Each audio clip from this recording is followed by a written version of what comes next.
Good morning dear students. पहले आज planning थी लाइव क्लास लेने की, बट वेदर इस तरह से चेंज हो रहा है कि नेटवर्क प्रॉब्लम बहुत ज़्यादा आ रही है, तो हमारी लाइव क्लास मे भी हो नहीं पाएगी प्रॉपरली। तो हम लोग ये क्वेश्चंस कर लेते हैं, ठीक है। Name the groups of islands lying in Arabian Sea. Arabian Sea में जो आइलैंड के ग्रुप्स हैं उनका नेम क्या है? The name is Lakshadweep. Lakshadweep. Name the countries which are larger than Brazil, which are larger than India. हमें उन कंट्रीज़ का नेम बताना है जो कि इंडिया से बड़ी है। China, Russia, Canada, Brazil and Australia, ठीक है। वैसे टोटल इंडिया जो है टोटली 7th रैंक पर आता है, बट हमें यहाँ पर जस्ट नेम बताने थे तो हमने China, Russia, Canada, Brazil and Australia बताया, ठीक है। थर्ड क्वेश्चन है आपका which island groups of India lie to its south east. South east में कौन से आइलैंड ग्रुप रहते हैं, कौन से आइलैंड ग्रुप से सिचुएटेड है? तो they are Andaman and Nicobar. Andaman and Nicobar. Question number 4 is which island countries are our southern neighbour. ऐसी कौन सी आइलैंड कंट्रीज है जो हमारी सदर्न नेबर है? तो they are Sri Lanka and Maldives. Sri Lanka and Maldives, ठीक है।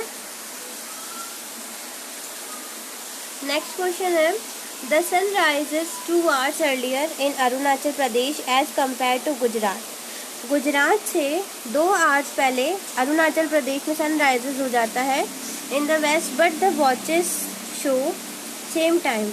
बट हमें क्या है, देखने पर वो सेम टाइम पर ही नज़र आता है। हाउ डज दिस हैपन, और ये किस तरह से होता है? तो हमें इसका क्या बताना है? रीज़न, ठीक है। तो yes, the latitudinal and longitudinal extent of the mainland is about 30 degree. Latitudinal और लॉन्जिट्यूडिनल एक्सटेंट जो है मेन लैंड का वो 30 डिग्री है। डेस्पाइट दिस फैक्ट, इस फैक्ट पर ध्यान देते हुए the east west extent appear to be smaller than north south extent.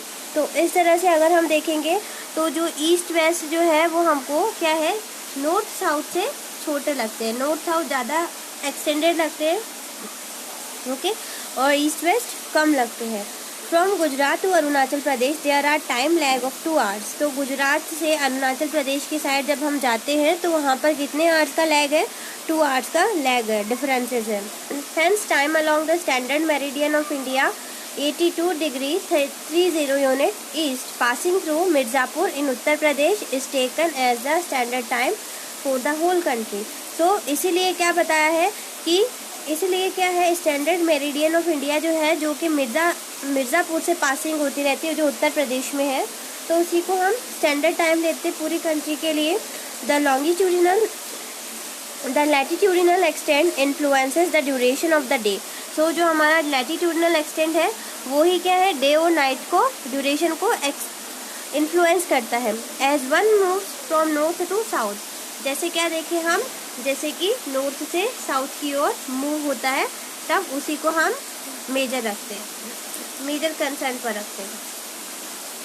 Question number next है आपका the central location of India is at the head of Indian ocean is considered as a great significance why. अब इन्होंने पूछा है जो central location है India की at the head of Indian ocean, Indian ocean के हेड पर, is considered as great significance, उसका इतना इम्पोर्टेंस क्यों है? तो trans Indian ocean routes which connect the countries of Europe in the west and the countries of east Asia provide a strategic central location to India. देखो क्या है कि इसका जो ट्रांस इंडियन ओशियन रूट है, मैंने आपको जो पूरा मैप है वो डिस्कस किया ही था हमारे लाइव क्लास में। तो जो आपका ट्रांस इंडियन ओशियन रूट है तो वो सारी ईस्ट वेस्ट में जितने भी हमारी यूरोपियन कंट्री है उनसे इसको कनेक्ट करता है, ठीक है।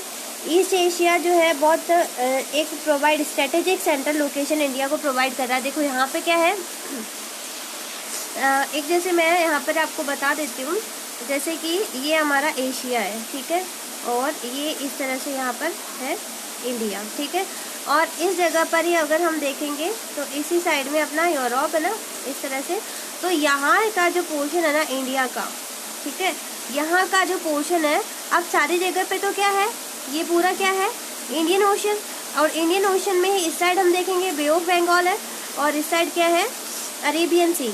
और अब इसके आसपास जैसे हम लोग यहाँ पर और दूसरा देख सकते हैं, यहाँ एक और हम लोगों को एक और कंटिनेंट मिलेगा, ठीक है। और फिर यहाँ पर ये इधर अफ्रीका मिल जाता है और ये इधर हमें मिल जाता है नॉर्थ साउथ अमेरिका। तो इस तरह से ये हमारा क्या होता है कि एक तरह से मैप है वर्ल्ड का। तो यहाँ का जो पोर्शन है ये पूरा एशिया का क्या है, एक सेंटर बन जाता है, ठीक है। कि अब यहाँ से अगर पैसिफिक ओशन के थ्रू अगर हम पोर्ट सी रूट से, दैट मीन समुद्र एरिया, ठीक है, यहाँ पे सब जगह वाटर है ना, तो इस वाटर एरिया से हम लोग चाहे जिससे बैलेंस जो है हम लोग हमारा क्या कर सकते हैं, बिजनेस कर सकते हैं, ठीक है। सी रूट बिजनेस हम लोग इस तरह से कर सकते हैं। देखो मैं आपको फिर से बताती हूँ हमारा वर्ल्ड मैप। तो दिस इज़ द एशिया। अब मैं इसको थोड़ा रफली ही बनाऊंगी, ड्रॉ करूँगी, तो आप प्लीज़ इसे समझ लेंगे। और this is the part of India, ठीक है।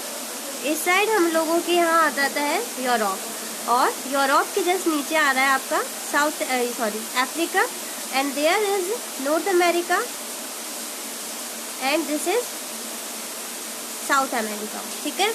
तो ये this is the world map. इधर है हम लोगों का ये जो पूरा है ये इंडियन ओशन है, ठीक है। अब यहाँ जो है यहाँ पे तो जितनी भी सारी हमारी अदर कंट्रीज होगी, लाइक पाकिस्तान की बात करें हम, चाइना तो इधर से बिजनेस कर सकता है, बट जो दूसरी कंट्रीज है अफगानिस्तान वगैरह, तो वो यहाँ पर नेपाल, ये सब दूसरी इस तरह से सी रूट से बिजनेस नहीं कर सकती है। तो इस रीज़न से इन्होंने बोला है कि एशिया में इंडिया जो कंट्री है वो एक सेंट्रल क्यों बन रखी है, एक इम्पोर्टेंट क्यों है। तो इस रीज़न से इम्पोर्टेंट है क्योंकि जो इंडिया का मोस्ट ऑफ पार्ट है, ठीक है, मोस्ट ऑफ पार्ट क्या है, वो सी रूट से जुड़ा हुआ है, और सी रूट से जुड़े हुए के कारण ये सी रूट के थ्रू सबसे बिजनेस कर सकता है, ठीक है। जैसे वो जाती ना बड़ी बड़ी शिप्स वगैरह जाती है, तो उनके थ्रू यहाँ पर बिजनेस हो सकता है। तो दैट इज़ वाई इन्होंने हमें ये क्वेश्चन दिया है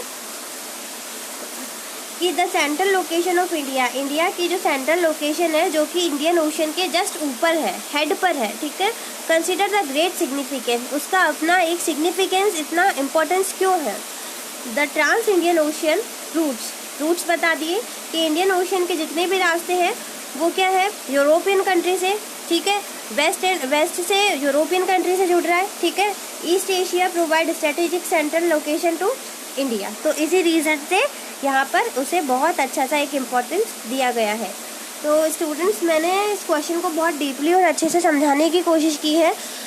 आई होप आपको समझ आया होगा, बिकॉज आंसर की लाइन पर मत जाइए, आंसर 2 लाइन्स का है, बट ये इसके अंदर कितनी बड़ी इम्पोर्टेंट बात छुपी हुई है उसे हमें फोकस करना है, ठीक है। Okay, thank you so much.